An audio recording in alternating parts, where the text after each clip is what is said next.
नमस्कार, मेरा नाम है सुरेंद्र कुमार और एक बार पुनः आप सभी का दक्षिणा ई क्लासरूम में बहुत बहुत स्वागत।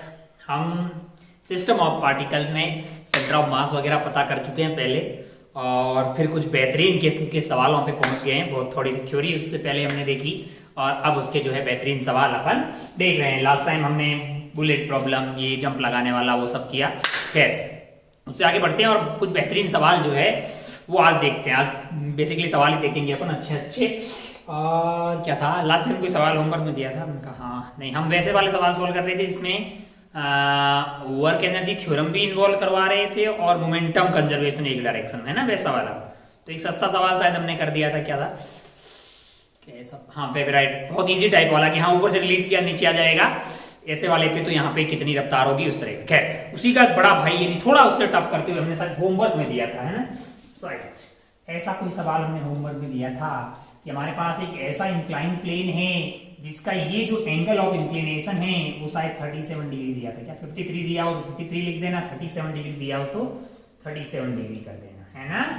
और यहाँ पे मान लीजिए कि इसका मास है 4 kg, शायद 4 kg 1 kg दिया होगा, ये 4 kg एंड ये 1 kg मान लीजिए। और ये वाली हाइट आपको शायद दी थी 10 मीटर, जो भी दिया वैल्यू हो सकती है अलग भी हो जाए।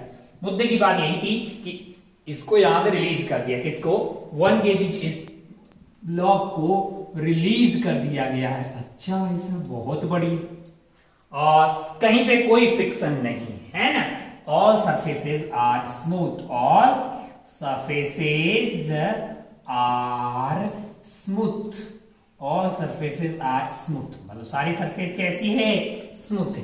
जैसे ही आप इसको रिलीज करेंगे भाई साहब, 1 kg वाला ये ब्लॉक नीचे की तरफ प्रस्थान करेगा तो 4 kg वाला उधर लेफ्ट की तरफ प्रस्थान करेगा।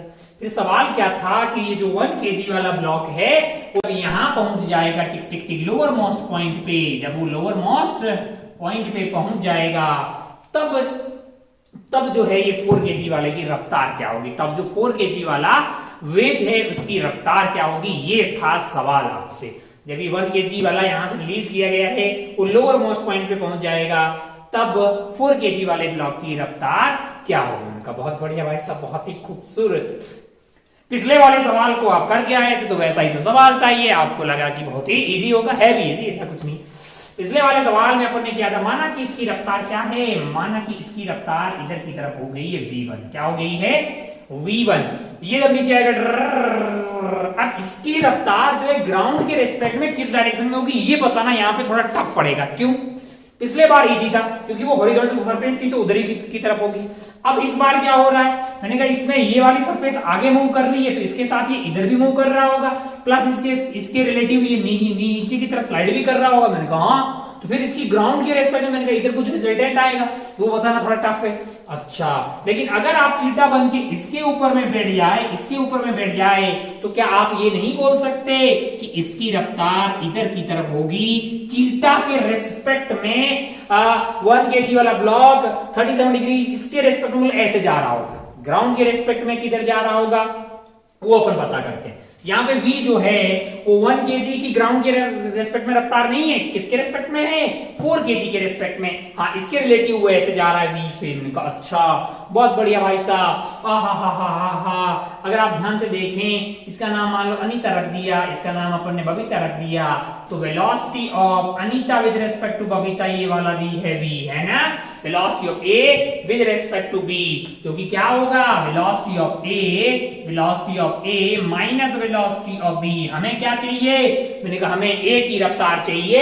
अगर हमें a की वेलोसिटी चाहिए तो वो क्या होगा, मैंने कहा वो होगा velocity of a with respect to b में क्या कर दीजिए, वेलोसिटी ऑफ b को ऐड कर दीजिए। Velocity of a with respect to b में वेलोसिटी ऑफ b को ऐड कर दीजिए। मैंने कहा अच्छा, बहुत बढ़िया भाई साहब, बहुत ही खूबसूरत। हो तो velocity of a with respect to b कैसा है, ये तो ऐसा है, कैसा है, ऐसा है। और कितना है, मैंने कहा v है, उसमें क्या ऐड करना है, velocity of b। Velocity of b क्या है, मैंने कहा इधर की तरफ है, कितना है लाला, ये है आपका v1।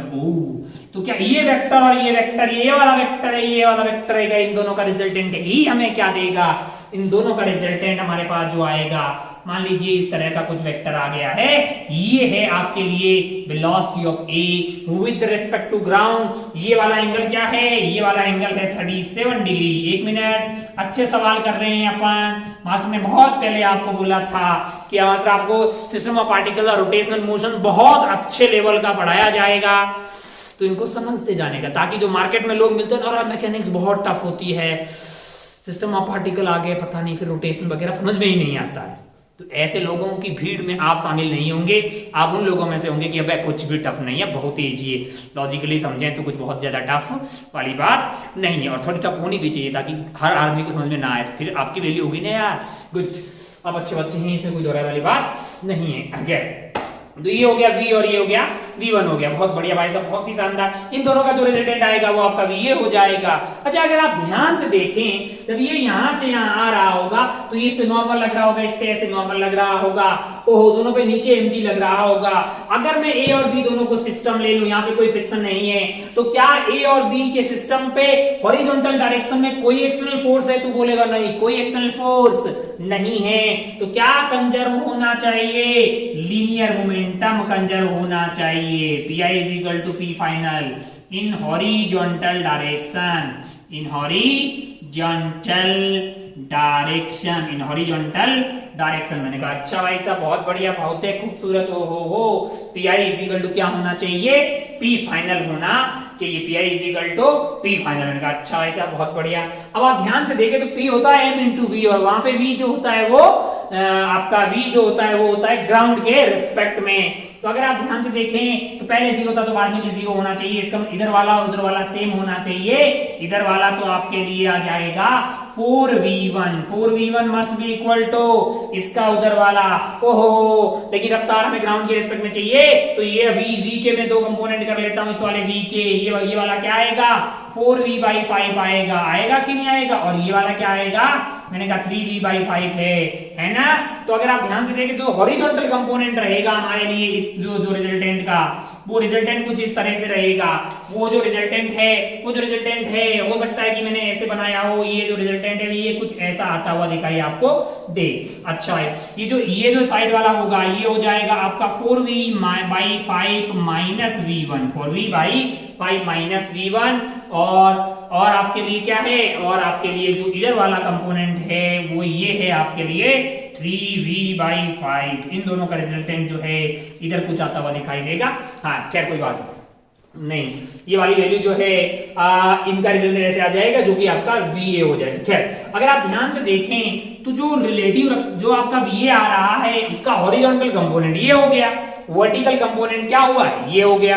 इन दोनों का रिजल्टेंट क्या हुआ? मैंने कहा ऐसा कुछ आने वाला है, ऐसा कुछ आने वाला है। कैसे कि भैया आपने क्या करना है, आपने V1 के अंदर V को ऐड करना है, V1 के अंदर V को ऐड करना है, तो रिजल्टेंट आपका कुछ ऐसा आता हुआ दिखाई देगा। मैंने कहा अच्छा ऐसा, बहुत ही खूबसूरत। हो अब अगर आप ध्यान से देखें तो हॉरिजॉन्टल डायरेक्शन में क्या होना चाहिए? मोमेंटम कंजर्वेशन होना चाहिए। पहले थोड़ा फोटो ठीक नहीं बनाया। तो 4v1 must be equal to इसका मास क्या है? 1 kg है। इसका मास अगर 1 kg है तो किससे मल्टीप्लाई करिएगा? हॉरिजॉन्टल वाली रफ्तार क्या होगी? वो रफ्तार होगी 4v/5 माइनस v1। पेज में उतरा ना, ये क्या किया मैंने? velocity of A is equal to velocity of A with respect to B plus velocity of B है, तो velocity of A निकालना। velocity of A with respect to B कैसा है? मैंने कहा ये है V1, ऐसा है ना। इसमें क्या ऐड करना है? मैंने कहा ये रिलेटिव वाली रफ्तार क्या है?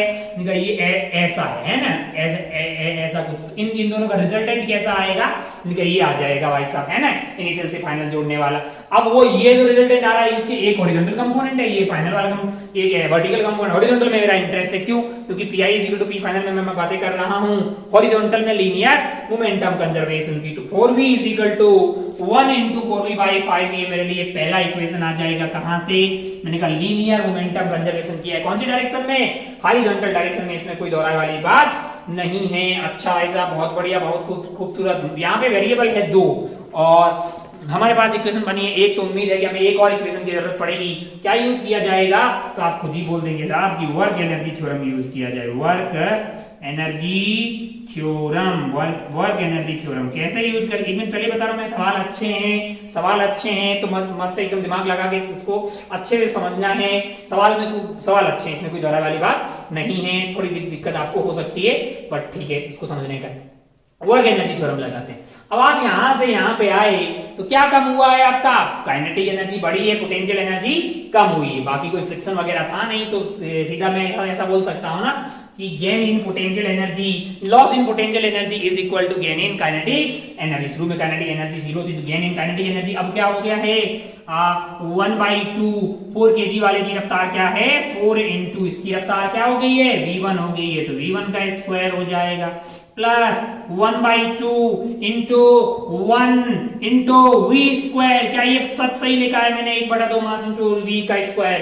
क्या इसकी काइनेटिक एनर्जी 1/2 वी स्क्वायर होगी कि नहीं होगी, होगी कि नहीं होगी, सोच के देख। अगर तेरे को लगता है कि 1/2 इंटू 1/v स्क्वायर ये मास में सही लिखा है तो ये विचार बिल्कुल गलत है, ये नहीं होगा काइनेटिक। अरे वी थोड़ी है उसकी रफ्तार यार, वी तो चीटा के रिस्पेक्ट में है, उसकी रफ्तार क्या है, मैंने कहा उसकी रफ्तार तो भैया इन दोनों का रिजल्टेंट है, इन दोनों का रिजल्टेंट है v1 एंड v का। और ये एंगल क्या है, मैंने कहा ये वाला एंगल आपके लिए 37 डिग्री था तो ये वाला एंगल क्या हो जाएगा 180 माइनस 37 डिग्री। क्या हो जाएगा 180 माइनस 37 डिग्री, क्योंकि ये वाला जो एंगल है आपका वो ऐसे की तरफ आपकी रिलेटिव रफ्तार है, यानी कि ये वाला एंगल आपके लिए 37 डिग्री, ये वाला एंगल क्या है 37 डिग्री है। अच्छा भाई साहब बहुत बढ़िया, बहुत ही खूबसूरत। तो ये हो जाएगा 180 माइनस 37 डिग्री। अच्छा बहुत शानदार। अब अगर आप ध्यान से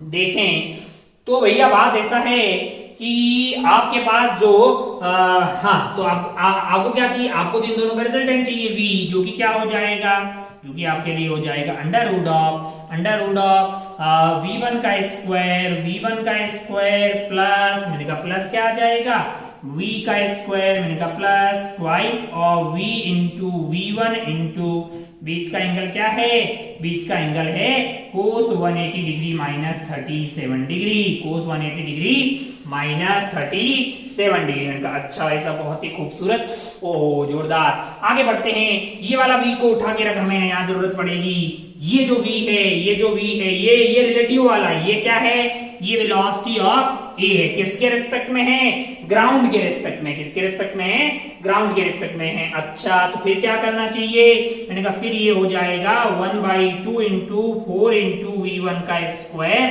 प्लस 1/2 इंटू 1 इंटू इसका स्क्वायर, किसका स्क्वायर, इसका स्क्वायर। तो क्या हो जाएगा v1 का square v square plus twice of v1 cos 180 degree minus 37 degree, that है ना, ये है kinetic energy. That is equal to इतना काइनेटिक एनर्जी गेन हुआ है तो किसके बराबर होगा, लॉस इन पोटेंशियल एनर्जी। ये भाई साहब यहां से यहां तक आए तो कितना पोटेंशियल एनर्जी कम हुआ है, देखो 4 kg का तो कोई लेवल चेंज हुआ ही नहीं, तो पोटेंशियल एनर्जी कोई चेंज नहीं हुआ, 1 kg का हुआ है। यहां से यहां आए हैं पोटेंशियल एनर्जी कम हो गई है mgh है ना, h की वैल्यू क्या है 10 है, h की वैल्यू क्या है 10 है। ये आपके पास आ गया है रिश्ता नंबर 2, ये है आपका रिश्ता नंबर 1 और ये है आपका रिश्ता नंबर 2, है ना। चाहिए भाई साहब बहुत बढ़िया, बहुत है खूबसूरत। तो सॉल्व करके क्या v और v1 दोनों प्राप्त किए जा सकते हैं, मैंने कहा हाँ, हमें सवाल में पूछा गया था कि v1 पता कीजिए, तो एक अच्छा सवाल, लेकिन जिसमें हमें दोनों ही कॉन्सेप्ट लग रहे हैं, एक तो लीनियर मोमेंटम का कंजर्वेशन हॉरिजॉन्टल डायरेक्शन में क्योंकि कोई एक्सटर्नल फोर्स नहीं है, दूसरा वर्क एनर्जी थ्योरम। सवाल ज्यादा टफ हो गया क्या, नहीं, फिर एक इससे टफ, इसी टाइप का टफ एक और करते ताकि अपने को ये सारी बातें और अच्छे से समझ में आ जाए। किया जाए क्या, हालांकि ऐसे ही मैं ज्यादा टफ कर रहा हूं। एक सवाल और करते हैं, आपके भेजे में ये उतर गया होगा, जरा आगे का देखते हैं अपन।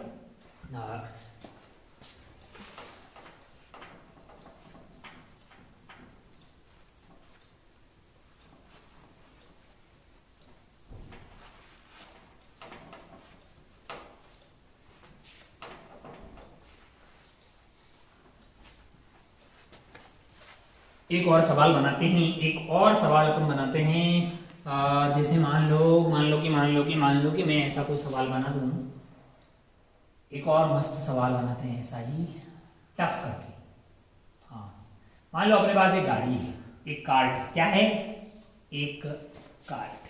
अच्छा, जिसपे 2 टायर लगे हुए हैं, डी बहुत बढ़िया है ना। इसका मास मान लीजिए है आपके लिए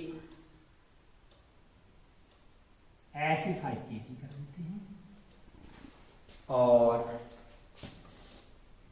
यहां पे मान लीजिए एक धागा है जिससे कि अपन एक बॉल को लटका रहे हैं। बॉल का मास मान लीजिए 1 kg, क्या है 1 kg, है ना। और ये है सरफेस स्मूथ, क्या है स्मूथ। बहुत बढ़िया भाई साहब, बहुत ही खूबसूरत। अब क्या हो रहा है भाई साहब, ये कार्ट वार्ट रुकी हुई है ना। और बॉल जो है मान लो कि वो यहां से एंगल है 53 डिग्री। कितना एंगल 53 डिग्री, ठीक है। और फिर क्या हुआ, मैंने कहा फिर इसको रिलीज कर दिया, फिर इसको हमने क्या कर दिया रिलीज। सवाल समझ गए ना। There is a cart of mass 5 kg kept on a smooth horizontal surface in which there is a bob of mass 1 kg tied with a धागा of लंबाई 1 metre, initially kept at 53 degree from vertical and released। आपसे बोला जाए कि जब ये ball यहां पे पहुंच जाएगी, यहां पे जब ये एंगल 37 डिग्री हो जाएगा, तब ये कार्ट का रफ्तार क्या होगा। Find the speed of the cart, find the speed of the cart when ball will make angle of 37 degree with the vertical से जब ये वाला एंगल 37 डिग्री हो जाएगा, तब बताइए भाई साहब कि ये कार्ट की रफ्तार कितनी होगी। तब इस कार्ट की रफ्तार कितनी होगी, ये सवाल है। सवाल आपको समझ में आ गया क्या। Find the speed of cart, find the speed of cart when ball will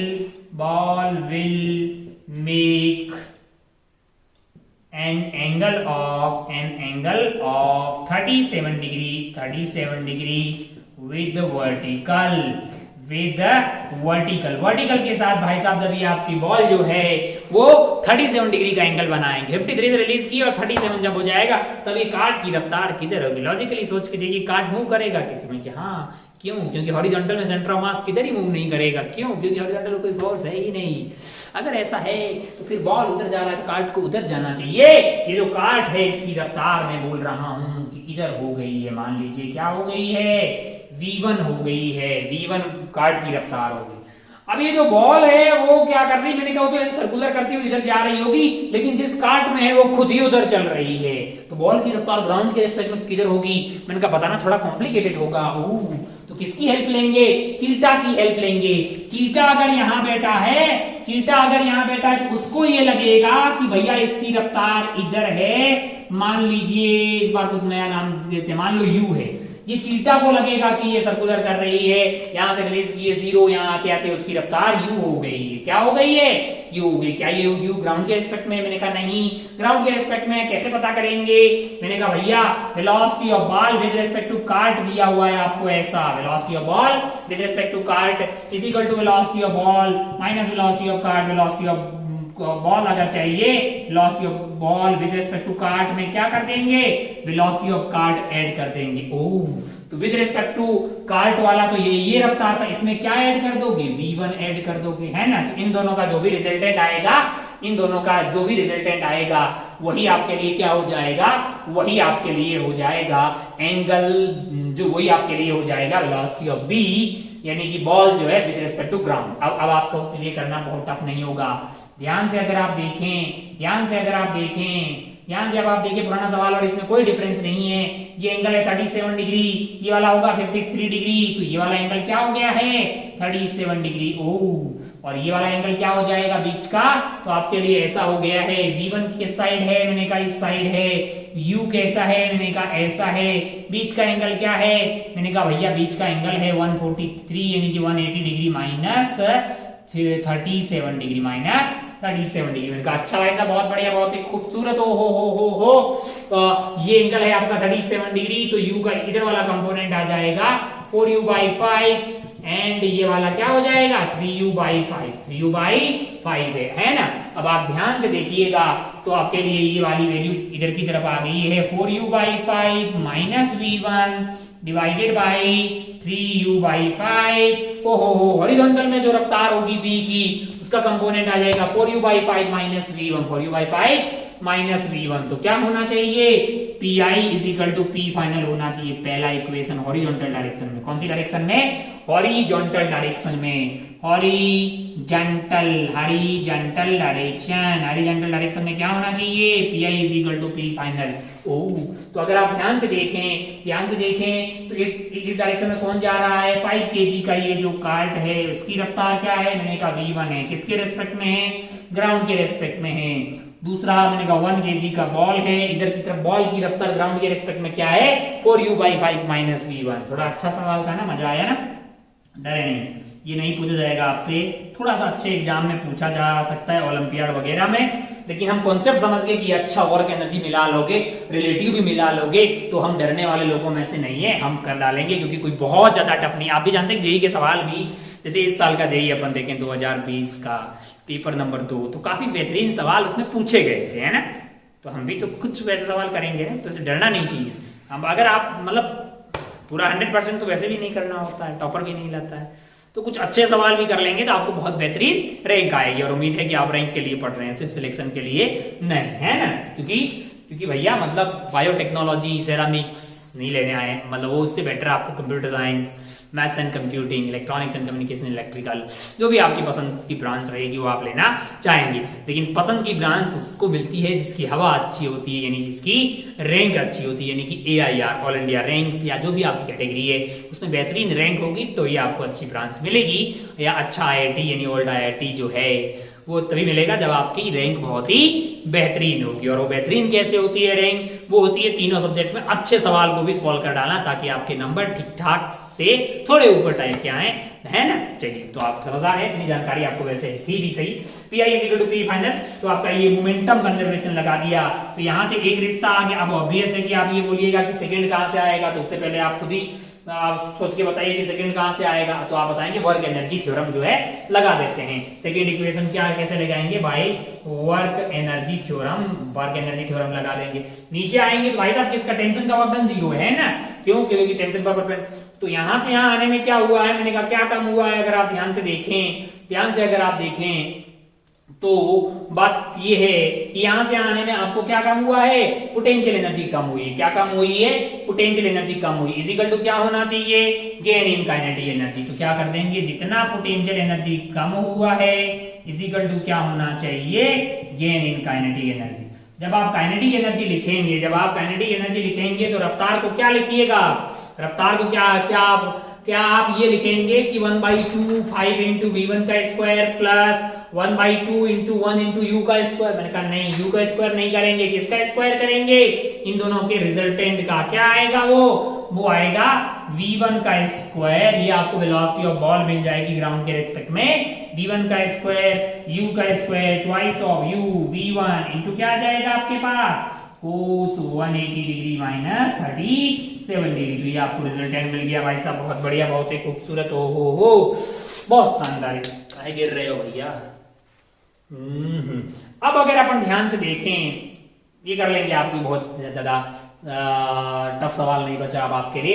potential energy कितनी कम हुई है वो आप पता कर सकते हैं, पहले यहाँ पे था, अब इतना था, ये 1 मीटर दिया हुआ है, तो ये वाली हाइट थी 1 cos 53 डिग्री, अब क्या है, मैंने कहा 1 sin 53 डिग्री, तो दोनों का डिफरेंस ले लो यार, दोनों का डिफरेंस ले लो। कैसे, मैंने कहा वो 1 तो वैसे खत्म ही है, cos 37 degree minus cos 53 degree, उतना क्या आया है, नीचे आया है, तो mgh में वो पता लग गया, is equal to gain in kinetic energy, जो की हो जाएगी 1/2 into 5 into v1 का स्क्वायर प्लस 1/2 into 1 into इसका स्क्वायर। फिर आपके पास भयंकर सा इक्वेशन आया u एंड v1 में, जिसको सॉल्व करके दोनों पता किया जा सकता है। हमें सवाल में क्या पूछा है, स्पीड ऑफ द कार्ट है, यानी कि आसान भाषा में बात करें तो क्या पूछा है, v1 पूछा है ना, बहुत बढ़िया। वो दोनों ही सवाल बहुत बेहतरीन, इस तरह के और भी सवाल आपको कहीं देखने को मिल सकते हैं, अच्छे सवालों की कैटेगरी में हम सवाल के भरोसे मत रहिएगा, कॉन्सेप्ट के भरोसे रहिएगा, क्योंकि सवाल अनलिमिटेड हैं, कॉन्सेप्ट लिमिटेड होते हैं। क्या क्या लगाया है, मैंने कहा लीनियर मोमेंटम कंजर्वेशन लगाया है एक्स डायरेक्शन में, हो वाई में मैंने कहा वाई में लीनियर मोमेंटम कंजर्वेशन नहीं लगेगा क्योंकि एक्शन फोर्स है। तो हमारे पास रिश्ते दो हो गए थे, एक और अननोन मतलब मतलब दो अननोन हो गए थे, दो रिश्तों की जरूरत थी, सेकंड कहां से लाए, इनका वर्क एनर्जी थ्योरम लगा के अपन सेकंड रिश्ता ले आए। अपने को मजा आ गया भाई साहब, सवाल हो गया बहुत बेहतरीन सा। आगे बढ़ते हैं और कुछ और बातें देखते हैं। मान लो कि मैं आपसे ऐसा सवाल पूछूं, थोड़ा और वर्क एनर्जी वगैरह मिक्स करके सवाल बनाते हैं। मैं आपसे पूछूं कि मेरे पास इस तरह की सरफेस कैसी है, इस तरह का एक वेज, आप बोलोगे बहुत बढ़िया भाई साहब, बहुत ही खूबसूरत।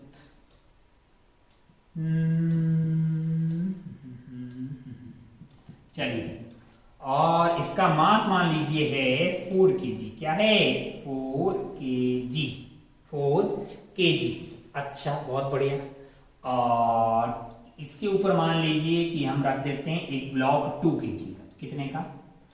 2 kg का या 1 kg का ले लो, 1 kg का। और मान लो कि कहीं पे फ्रिक्शन नहीं है, all surfaces are smooth, all surfaces are smooth.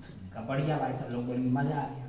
और मैंने इसको रफ्तार दे दी 10 मीटर पर सेकेंड, ठीक है, ये रुका हुआ था, कहीं पे फ्रिक्शन नहीं है, क्या होगा सोच के?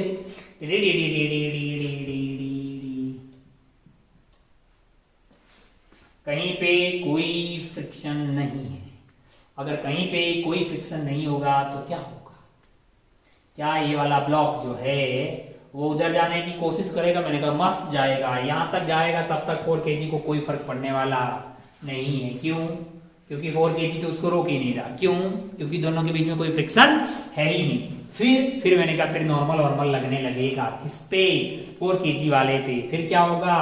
मैंने कहा अगर आप ध्यान से देखें तो फिर आपके लिए जो है नॉर्मल आने लगेगा। किधर? मैंने कहा दोनों के बीच में आने लगे। फिर क्या होगा? मैंने कहा फिर उससे क्या होगा कि 1 kg 4 kg पे नॉर्मल लगाएगा, तो 4 kg जो है वो इधर की तरफ आगे की तरफ मूव भी करने लग सकता है। 4 kg काफी लंबा है, ऊपर तक मान लीजिए बहुत लंबा है, ऐसा है।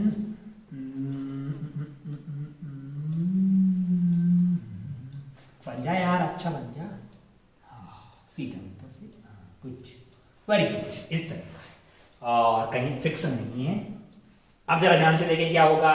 ध्यान से देखें सवाल क्या है आपसे, फिर पहले बताते हैं। Find the maximum height attained by 1 kg block. Find दी, यहाँ पे फ्रिक्शन नहीं है, यहाँ पे फ्रिक्शन नहीं है, और ये फिक्स्ड नहीं है, ये मूव कर सकता है 4 kg। Find the maximum height attained by 1 kg block. Find the maximum height attained by 1 kg block, by 1 kg block. 1 kilo वाले इस ब्लॉक के द्वारा मैक्सिमम हाइट कितना अटेंड होगा भैया, ये आपसे पूछा गया है।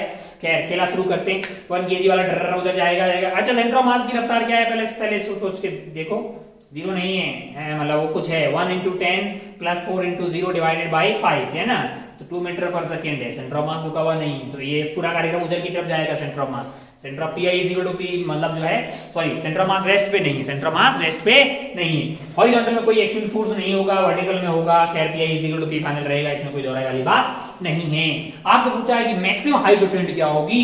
मैंने कहा अगर आप ध्यान से देखो तो मैक्सिमम हाइट तब आएगी जब ये जो ब्लॉक है ऊपर की तरफ जा रहा है, इसकी जो वर्टिकल की रफ्तार है वो क्या हो जाए? मैंने कहा वो 0 हो जाए। वो क्या हो जाए? 0 हो जाए। जो ऊपर जाने वाली जो रफ्तार है उसकी, इसके रेस्पेक्ट में वो क्या हो जाए? वो 0 हो जाए। और मैंने कहा टच में रहेगा, तो जब इसकी रफ्तार मान लो v है तो इसकी रफ्तार भी इधर की तरफ v ही होगी। क्यों? क्योंकि टच में तो रहेगा भाई साहब। अरे ऐसा तो हो नहीं सकता कि ये इससे आगे चले जाए पीछे वाला। तो रफ्तार दोनों की हॉरिजॉन्टल में सेम हो जाएगी और वर्टिकल में 0 हो जाएगी, तभी आपके पास जो ये वाली हाइट आने वाली है, ये हाइट आपके लिए क्या हो जाएगा? ये आपके लिए h max हो जाएगा। अच्छा, अब आप ध्यान से देखो तो पहला चीज क्या होना चाहिए हॉरिजॉन्टल डायरेक्शन में? P I = P final in horizontal direction, in horizontal direction. ऐसा क्यों है हॉरिजॉन्टल डायरेक्शन में? ऐसा क्यों है भाई साहब कि कोई एक्सियल फोर्स हॉरिजॉन्टल में नहीं लग रहा है, नॉर्मल वगैरह लगेगा, दोनों के बीच में लगेगा ना, रिजल्टेंट क्या आएगा? 0 आएगा। अच्छा, पहले क्या था? मैंने कहा पहले था 1 × 10 + 4 × 0 दैट इज इक्वल टू अब दोनों भाई लोग जो है 1 and 4 5 kg दोनों जो है वो उधर की तरफ जा रहे हैं। ये 1 है, ये 4 है, और दोनों की रफ्तार जो है कितनी हो गई है? 5 इंटू वी, यानी दोनों की रफ्तार v है। अब आप ध्यान से देखिए तो यहाँ से v की वैल्यू 10/5 यानी कि 2 मीटर पर सेकेंड आ गया। v की वैल्यू क्या आ गई है? 2 मीटर पर सेकेंड आ गई। मैंने कहा बहुत बढ़िया भाई साहब, बहुत ही खूबसूरत। ओहो, अब अगर आप ध्यान से देखें, अब अगर आप ध्यान से देखें तो हमने एक P I equal to P final लगा दिया। दूसरा हमें तो हाइट निकालनी है, तो क्या लगाइएगा? आप तुरंत बोलेंगे भाई साहब वर्क एनर्जी थ्योरम लगाइए। क्या लगाइए?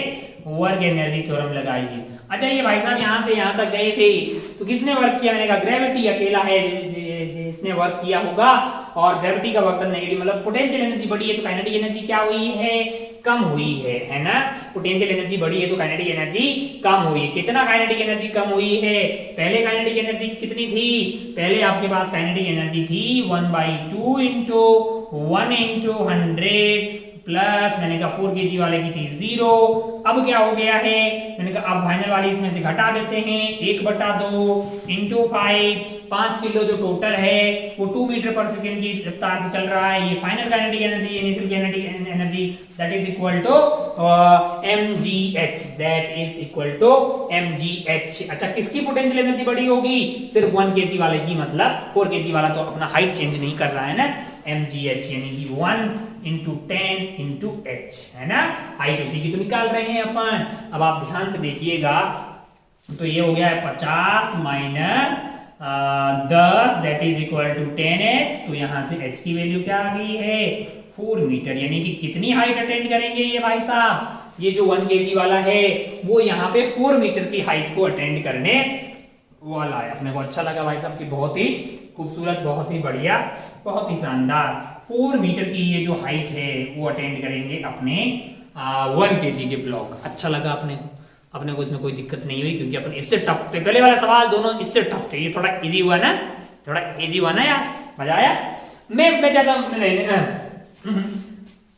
इसमें मजा नहीं आया। मैं एक और तरीके से इसको करना चाहता हूँ। तो बोलेगा क्यों बे, इजी तो है। मैं एक और तरीके से देख, तेरे को अच्छा लगेगा। मैं क्या कर रहा हूं कि सेंटर ऑफ मास पे बैठ जा, ऐसे समझा रहा हूं। इस सवाल में नहीं, लेकिन आगे बहुत से सवालों में काम आएगा। मेथड टू की मैं बात कर रहे हैं, मस्त, एकदम मस्त बात कर रहे हैं, जरा ध्यान से देखिए। ऐसे हम लोग कॉन्सेप्ट सीख रहे हैं। इस पर्टिकुलर सवाल में भले ही हो ज्यादा वो काम का नहीं हो, हमने वहां से कर लिया, पर काम आएगा। मेथड 2 में ये हम अपन ये बात करना चाह रहे हैं कि भैया आप ऐसा कीजिए, सेंटर ऑफ मास में बैठ जाइए, है ना। From centre of mass at COM बैठ जाओगे तो वेलोसिटी ऑफ COM पहले पता कर लो कि तुम रुके तो हुए हो नहीं, कितनी है? मैंने कहा 1 into 10 plus 4 into 0 divided by horizontal की बात कर रहे हैं, हॉरिजॉन्टल में कोई एक्शनल फोर्स नहीं है, 5 है। सेंटर ऑफ मास की रफ्तार क्या है? 2 मीटर पर सेकंड। क्या है? 2 मीटर पर सेकंड। मैं बोल रहा हूं हमेशा सेंटर ऑफ मास की रफ्तार 2 मीटर पर सेकंड ही रहेगी हॉरिजॉन्टल में, क्योंकि उसमें कोई फोर्स नहीं है हॉरिजॉन्टल में कोई भी एक्सटर्नल फोर्स नहीं है। अगर इन दोनों को कंबाइन सिस्टम ले लें तो मैंने कहा अच्छा ओहो, अगर मैं सेंटर ऑफ मास पे बैठ जाऊं, मैंने कहा ठीक है, तो मेरे रिस्पेक्ट में, सेंटर ऑफ मास के रिस्पेक्ट में 1 kg वाले की मैं खुद ही सेंटर ऑफ मास हूं COM, और मैं उधर की तरफ जा रहा हूं 2 मीटर पर सेकेंड। तो T इज इक्वल टू 0 पे, यानी स्टार्टिंग में पेन थोड़ा चल रहे, चलो अच्छे से, मेरा जो 1 kg है इसकी रफ्तार क्या होगी मेरे रिस्पेक्ट में, विद रिस्पेक्ट टू COM। मैं जो 1 kg का हूं इसकी रफ्तार आएगी 10, और ये 2 उल्टा करके दे दिया, इधर की तरफ आएगी 10 माइनस 2 यानी कि 8। और ये जो ये वाला आइटम है इसकी कोई रफ्तार नहीं है, तो मैं अपनी रफ्तार को उल्टा करके दूंगा। अपनी रफ्तार उधर की तरफ क्या है? 2 मीटर पर सेकेंड है, तो इधर की तरफ क्या आ जाएगा आपके लिए? सॉरी, ये आपके लिए आ जाएगा 2 मीटर पर सेकेंड, और ये मैंने गलत बनाया है। क्या है? मैंने कहा अपनी रफ्तार को उल्टा करके देंगे तो 1 kg वाला इधर जा रहा होगा कितनी रफ्तार से? 10 माइनस 2 यानी कि 8 मीटर पर सेकेंड की रफ्तार से। लोग बोलेंगे क्या फायदा हुआ भाई साहब, क्या आपको फायदा हुआ है ऐसा करने से? मैंने कहा ऐसे ही टाइम पास करते हैं। पहले आप मुझे बताइए kinetic energy of system with respect to COM। आप बोलेंगे ठीक है, अब आपने रफ्तार पता कर ली तो काइनेटिक एनर्जी पता कर लेते हैं। मैंने कहा क्या होगी? 1/2 ये मास है 1, और 8 का स्क्वायर यानी कि 64, प्लस ये जो 4 है, ये T इक्वल टू 0 की बात कर रहे हैं, मतलब जस्ट, है ना। 1/2 इंटू 1 इंटू 8 का square plus 1/2 into 4 into 4 into ये आपका 2 मीटर पर सेकेंड है, तो इसका स्क्वायर कर देंगे तो क्या आ जाएगा 4 आ जाएगा। अच्छा भाई साहब बहुत बढ़िया, बहुत ही खूबसूरत। ये आपकी काइनेटिक एनर्जी आ गई, कितनी आ गई है यहाँ से आ गई है ये 32 प्लस 8 यानी कि 40 जूल जो है वो सेंटर ऑफ मास के रिस्पेक्ट में काइनेटिक एनर्जी। मैं आपको बोल रहा हूं कि ये सारी की सारी काइनेटिक एनर्जी, अब आप सोच के देखिए कि रफ्तार हो रही सेंटर ऑफ मास के रिस्पेक्ट, आपके रिस्पेक्ट में आपकी रफ्तार में कोई परिवर्तन नहीं हो रहा, कोई परिवर्तन नहीं हो रहा। आपकी रफ्तार 2 थी और इन दोनों की इंडिविजुअल रफ्तार हो गई अब 2-2। ओहो, आपके रिस्पेक्ट में क्या रफ्तार है अब इनकी, आपके रिस्पेक्ट में पहले t0 पे इसकी रफ्तार 8 थी, आगे की तरफ इसकी रफ्तार थी 2 पीछे की तरफ, लेकिन जब ये मैक्सिमम हाइट पे होगा तो ये दोनों की रफ्तार उधर की तरफ होगी 2 मीटर पर सेकंड, 2 मीटर पर सेकंड, जो कि अभी अपन ने सॉल्व करके निकाला था ना। अरे 2 यार कहां से आया था, 10 into 1 into 10 that is equal to आपका आ गया था मतलब 10 और जो की था 5 इंटू वी, यानी कि वी की वैल्यू 2 आई। तो यहाँ पे सेंटर ऑफ मास की रफ्तार भी 2 है और आपकी दोनों की रफ्तार हॉरिजॉन्टल में 2-2 है, तो रिलेटिव रफ्तार क्या होगी 0। अबे सेंटर ऑफ मास खुद की रफ्तार 2 है और आप दोनों उधर जा रहे हैं 2 से, तो सेंटर ऑफ मास की रिलेटिव रफ्तार क्या हुई 0-0 ना बे, तुम 2 उधर और सेंटर ऑफ मास भी उधर, सेंटर ऑफ मास उल्टी कर 0-0।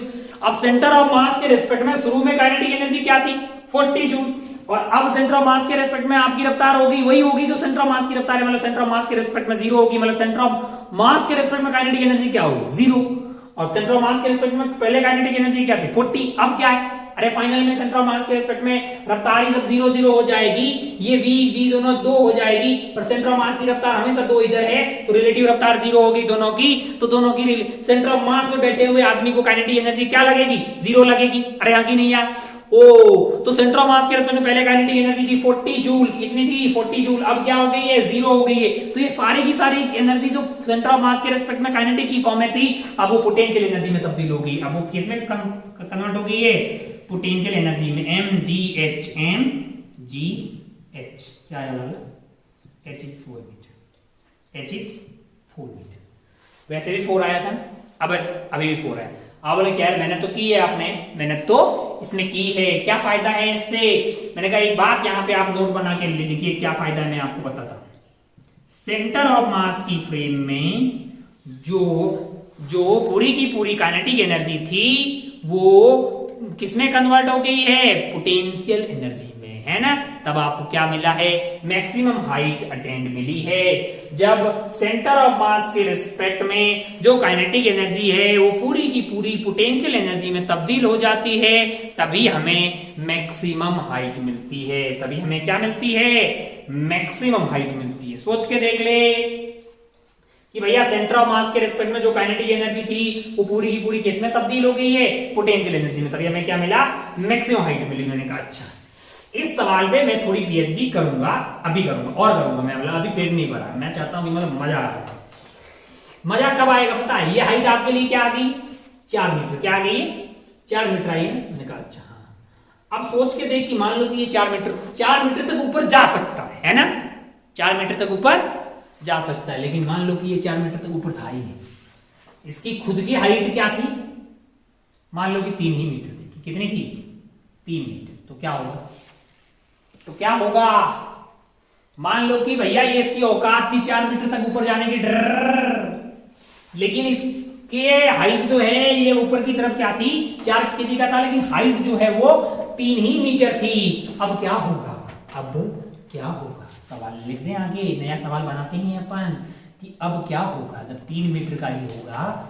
हमें पता है कि मैक्सिमम हाइट अटेंड इस वाले केस में क्या आने वाली है, वो आने वाली है हमारे लिए 4 मीटर, लेकिन हमने सवाल को एडजस्ट कर लिया है और सवाल में एक और इन्फो दे दी है कि भैया इसकी खुद की हाइट ही 3 मीटर है, तो अब बताइए कि क्या होगा। मैंने कहा भैया अब क्या होगा सोच के देखिए, आप आगे की पूरी इमोशन का एनालिसिस खुद से करिएगा, सवाल में लिख दीजिए अब क्या होगा।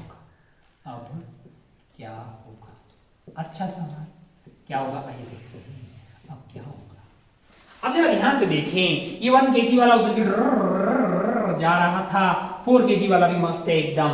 क्या हुआ कि ये ऊपर की तरफ जाने का इसका मन है, अभी भी यहाँ पहुंच गया होगा 3 मीटर, इसका मन है, इसके पास कुछ रफ्तार होगी y में, और इसके पास कुछ रफ्तार होगी x में, और ये जो x में रफ्तार होगी वो इसकी रफ्तार के सेम होगी, क्योंकि भैया कांटेक्ट में है दोनों।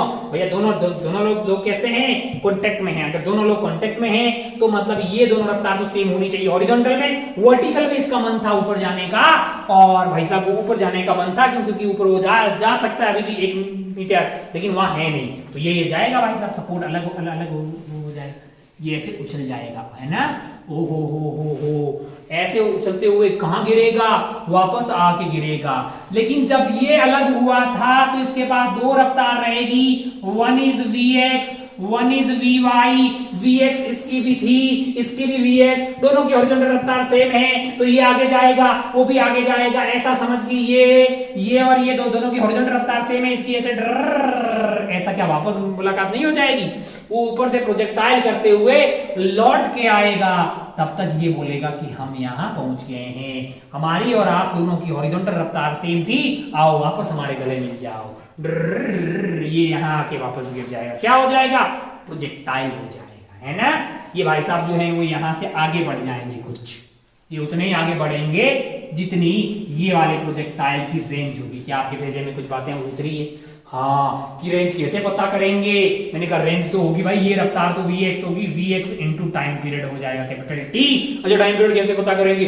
मैंने कहा उसके लिए तो vy चाहिए। अच्छा, ओहो, vx कैसे पता कर सकते हैं? मैंने कहा एक तो भाई साहब pi is equal to p final रहेगा हॉरिजॉन्टल में, तो 1 into 10 plus 4 into 0 that is equal to, मैंने कहा यहाँ 1 था यहाँ 4 था, 5 इंटू vx, तो vx तो आपका 2 ही आ गया है। vx की वैल्यू आ गई 2 मीटर पर सेकेंड, vx की वैल्यू क्या आ गई है?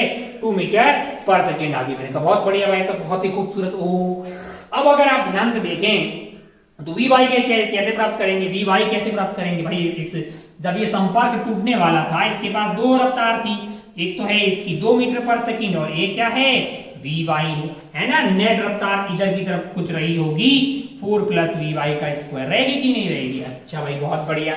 ओहो, अब अगर आप ध्यान से देखिए, ये vy मैंने ग्राउंड के रिस्पेक्ट में लिया है, और ये भी वैसे उधर जा रहा है, तो वो वही जो है ग्राउंड के रिस्पेक्ट में, और इसके रिस्पेक्ट में वर्टिकल में तो इसकी कोई रफ्तार ही नहीं है। खैर, अब अगर आप ध्यान से देखिए तो हमें क्या लगाना चाहिए? Work energy theorem. हमें क्या लगाना चाहिए? Work energy theorem. मैंने कहा change in kinetic energy, loss in kinetic energy. क्या लॉस हुआ है? लॉस इन काइनेटिक एनर्जी क्या हुआ है? मैंने कहा 1/2 इंटू पहले काइनेटिक एनर्जी कितनी थी? मैंने कहा भाई 1 kg इंटू 100 आ गया है, प्लस 4 kg वाले की 0 थी। हो इतनी थी। अच्छा, अब कितनी है? मैंने कहा अब अगर आप ध्यान से देखो तो अब आपके पास है 1/2 इंटू ये वाला कितने किलो का है? 4 का है। रफ्तार क्या है? रफ्तार इसकी vx है, और vx की वैल्यू 2 आ गई है, तो 4 है प्लस 1/2 इंटू 1 वाले की रफ्तार क्या है? मैंने कहा ये है √v प्लस vy का स्क्वायर। तो यहाँ पे आप v स्क्वायर करेंगे तो इसका स्क्वायर आ जाएगा, तो आपके पास आ जाएगा 4 प्लस vy का स्क्वायर। 4 प्लस vy का स्क्वायर का रूट था तो उसका स्क्वायर कर दिया, तो ये खत्म हो गया है। इजिकल टू ये इतना काइनेटिक एनर्जी कम हुआ है, that is equal to gain in potential energy. कितना गेन हुआ है? mgh, है ना। तो m आपका क्या हो गया है? 1 है, g आपके पास 10 है, और हाइट आपने अटेंड की है 3 की, हाइट आपने अटेंड की है 3 की, तो ये हो गया आपके पास 50 माइनस 16 प्लस डिवाइडेड बाई 2 8 हो गया है, और सॉरी ये आपके लिए हो जाएगा 4 प्लस vy का स्क्वायर, 4 प्लस vy का स्क्वायर बाई 2 आ गया है। मैंने कहा बहुत बढ़िया, दैट इज इक्वल टू 30 है। तो इसको क्या करेंगे? इधर ले आएंगे, तो ये हो जाएगा 20 इजिकल टू ये क्या है? मैंने कहा 8 प्लस 4 प्लस vy का स्क्वायर डिवाइडेड बाई 2। बस देख लेना मास्टर कैलकुलेशन सही कर रहा है कि नहीं है। 20 माइनस 8 हो गया 12, 20 माइनस 8 हो गया है 12, that is equal to 4 plus vy का स्क्वायर डिवाइडेड बाई 2। तो ये 24 minus 4 that is equal to 24 हो गया, -4 कर दीजिए, दैट इज वी का स्क्वायर। तो यहाँ से वी क्या आ रहा है, मैंने कहा √20 मीटर पर सेकेंड आ रहा है। अच्छा वी मिलने से क्या फायदा होगा, मैंने कहा वी तो आपको मिल गया 2 मीटर पर सेकेंड और वी मिल गया √20। तो क्या टाइम ऑफ फ्लाइट बता पाएंगे? हाँ, टाइम ऑफ फ्लाइट क्या होता है, टाइम ऑफ फ्लाइट होता है 2v/g, 2v divided by G. Initial speed आपकी है। अब यहाँ तो यहाँ पे आप रहेगा 2 इंटू √20 डिवाइडेड बाई 10 है, इतना सेकेंड आपके लिए क्या आ जाएगा, टाइम पीरियड आ जाएगा। रेंज पता करना अब तुम्हारे लिए टफ नहीं है। 2 इंटू ये जो भी आपका टाइम आ रहा है 2√20 डिवाइडेड बाई 10, ये वाले टाइम इतना मीटर आपके लिए रेंज हो जाएगा, यानी इतने मीटर के बाद में वापस आके मिल जाएगा। फिर क्या होगा, फिर घंटा ये नीचे आएगा और आगे कार्यक्रम चलता रहेगा। पूरी घटना के दौरान हॉरिजॉन्टल में लीनियर मोमेंटम कंजर्वेशन रहेगा। बाकी आप क्या लगा सकते हैं, work energy theorem, energy conservation यहाँ पे लग रहा है क्योंकि सिर्फ एक कंजर्वेटिव फोर्स का ही वर्क आ रहा है। अच्छा सवाल था, मजेदार था, इसमें कोई दोहराने वाली बात नहीं है। हमने अभी भी एक चीज थोड़ी देर पहले सीखी थी, उस पे मैं छोटी सी बात करता हूँ। जैसे आज का टाइम का होने की कगार पे आ रहा है, अपन कुछ 2 3 4 ही अच्छे सवाल देख पाए हैं। कोई नहीं, ये सवाल को एक बार पुनः मतलब दोबारा से वीडियो को अगर चला के आपको देखना है देख लीजिए, क्योंकि अच्छे सवाल हैं, आपके भेजे में उतरना चाहिए। किस तरह से हम बहुत सारी चीजों को मिक्स करके बेहतरीन सवाल बना सकते हैं। अच्छा भाई साहब, बहुत बढ़िया। अब अगर आप ध्यान से देखो ना, नेक्स्ट वाली क्लास में अपन बातें करेंगे स्प्रिंग्स की, इसकी स्प्रिंग की बातें करेंगे। मजा आएगा अपने को, बहुत ही शानदार वाला, कि किस तरह से स्प्रिंग पे बहुत सारे सवाल बनाते हैं, स्प्रिंग और ब्लॉक पे। उससे पहले मैं छोटी सी वैसे बात कर लेता हूँ स्टार्टिंग टाइप की थोड़ी सी, और फिर नेक्स्ट वाले में बात करते हैं। माना कि ऐसा कुछ हो, कैसा हो कि हमारे पास एक स्प्रिंग है जिसपे एक ब्लॉक है मान लो, और यहां से स्प्रिंग कनेक्ट कर दी, मैंने कहा ठीक है, और यहाँ पे क्या है, मैंने कहा यहाँ पे सरफेस है भाई साहब, है ना। अब क्या करना है, मैंने क्या किया है,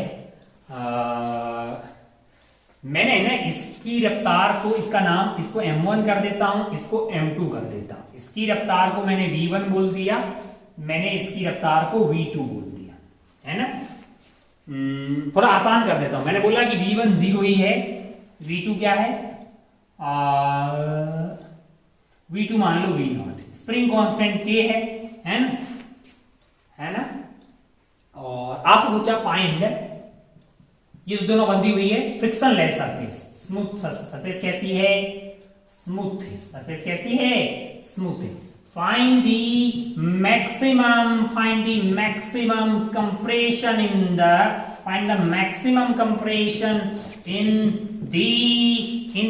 spring, find the maximum compression in the spring में मैक्सिमम कंप्रेशन क्या होगा, ये आपसे पूछा। Find the maximum compression. अब मैं इसको होमवर्क देता हूं ताकि बच्चा लोग सोचे और इनको मजा आए। हिंट दें, हिंट में मैं ये बोलता हूं आपको कि देखो, हमने अभी एक चीज सीखी थी ना, सेंटर ऑफ मास पे बैठ जाइए, सेंटर ऑफ मास की रफ्तार पता कर लीजिए, है ना। और हॉरिजॉन्टल कोई फोर्स नहीं तो वो चेंज होने वाली नहीं है। सेंटर ऑफ मास के रेस्पेक्ट में दोनों की इनिशियल रफ्तार पता कर दीजिए। सेंटर ऑफ मास में इनिशियल के रेस्पेक्ट में जो काइनेटिक एनर्जी आएगी, है ना, वो काइनेटिक एनर्जी से पूरी की पूरी पोटेंशियल एनर्जी में तब्दील हो जाएगी, तब आपको मैक्सिमम कंप्रेशन मिलेगा और तभी आपको मैक्सिमम इलोंगेशन मिलेगा, क्योंकि जितना मैक्सिमम कंप्रेशन होता है उतना ही मैक्सिमम इलोंगेशन होगा, है ना। तो ये आप सोच के देखिए, find the maximum compression oblique elongation, जो भी है सेम आएगी वैल्यू। तो फाइंड द मैक्सिमम कंप्रेशन या elongation in the spring. Logic आप समझ गए, वो जो सवाल किया था मेथड सेकंड, उससे आपको ये बहुत अच्छे से खैर इसके खूब सारे सवाल अपन वैसे सॉल्व करेंगे, लेकिन उम्मीद है कि आप ट्राई करके लाना आपका आंसर क्या आता है ना। होमवर्क में सवाल नंबर 1 कर देते हैं, मतलब मजेदार तरीके से method second.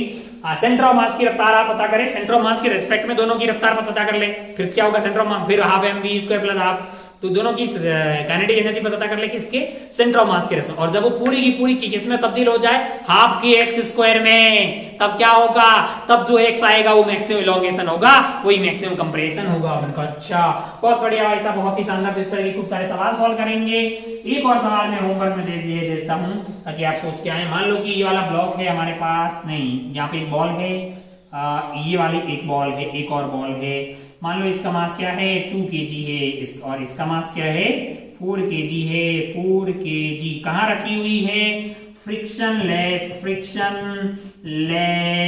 Horizontal surface, friction less horizontal surface पे रखी हुई है। मैंने कहा बहुत बढ़िया भाई साहब, हॉरिजॉन्टल सरफेस पे रखी हुई फ्रिक्शन लेस है। और मान लो कि मेरा मन हुआ मैंने इसको रफ्तार दे दिया है 4 kg 1 kg सही रहेगा क्या, 8 kg कर देते हैं इसको यार, 8 kg नहीं, 8 और 4 खराब हो जाएगा, 6 kg कर देते हैं। मान लो कि मैंने इसको रफ्तार दे दिया है, मान लो कि मैंने इसको रफ्तार दे दिया है 10 मीटर पर सेकेंड, क्या दिया 10 मीटर पर सेकेंड, और ये धागा नहीं है, ये क्या है मासलेस रॉड है, क्या है मासलेस रॉड है। मैंने कहा अच्छा बहुत बढ़िया भाई साहब, ये मासलेस रॉड है, हॉरिजॉन्टल प्लेन पे ऐसे गिरेगा नहीं टेबल पे। मैंने इसको इनिशियली रफ्तार दे दिया 10 मीटर पर सेकेंड। तो बताइएगा कि ये लोग क्या करेंगे, और ये जो मासलेस रॉड है इसमें टेंशन क्या होगा, इसमें टेंशन क्या होगा, ये लोग क्या करेंगे, मतलब किस तरह की मोशन ये लोग करने वाले हैं, किस तरह की इसकी मोशन का एनालिसिस करना है, एनालिसिस ऑफ मोशन। सोच के आइए कि क्या होगा, एनालिसिस ऑफ मोशन, मतलब ये किस तरह की मोशन करेंगे, क्या होगा, सेंटर ऑफ मास के साथ क्या होगा, क्या ये सेंटर ऑफ मास के रेस्पेक्ट में सर्कुलर करेंगे, सेंटर ऑफ मास खुद ही जा रहा होगा, क्या होगा, थोड़ा सा सोचिएगा।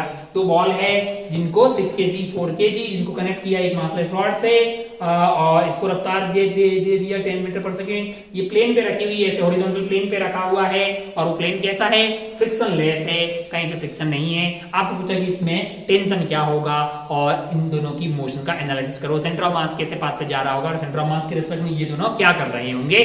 थोड़ा सा सोचने का, इस पे भी थोड़ा सोचने का, मतलब दोनों को सॉल्व करने की कोशिश करने का। मास्टर तो दोबारा लौट के आएगा तो जरूर इनको बताएगा, और बहुत ही अच्छे खूबसूरत सवाल अपन नेक्स्ट वाली क्लास में करने वाले स्प्रिंग ब्लॉक पे, और फिर कुछ और बातें इम्पल्स वगैरह पे जाएंगे अपन। उम्मीद है कि आपको ज्यादा डिफिकल्ट नहीं लग रहा, हाँ डिफिकल्ट जरूर है, मैं जानबूझ के कुछ सवाल अच्छे ले रहा हूँ, अबे तो अच्छे ही लेंगे, जेईई एडवांस में बहुत बेहतरीन किस्म के सवाल सॉल्व करेंगे, थोड़ी मैं इजी बता दूं। यहाँ पे F is 10 Newton, mass is 2 kg, find acceleration, तूने बोला 10/2 5, वाह क्या पढ़ा रहा है मास्टर, सब समझ में आ रहा है, अबे चमू है क्या, ढंग का सवाल होगा, फिर उससे तेरे दिमाग के धागे खुलेंगे ना अच्छे सवाल सॉल्व करने का, और फिर आप बहुत टफ सवाल सॉल्व कर लेंगे तो इजी आपको सॉल्व करने में ज्यादा डिफिकल्टी नहीं आएगी। और बाकी तो आप होनहार बच्चे हैं, इसमें कोई दोहराई वाली बात नहीं है। अपना और अपनी पढ़ाई का खूब ख्याल रखिएगा। अपन चलते हैं आज के लिए इतना ही। जय हिंद, जय भारत, टेक केयर, बाय।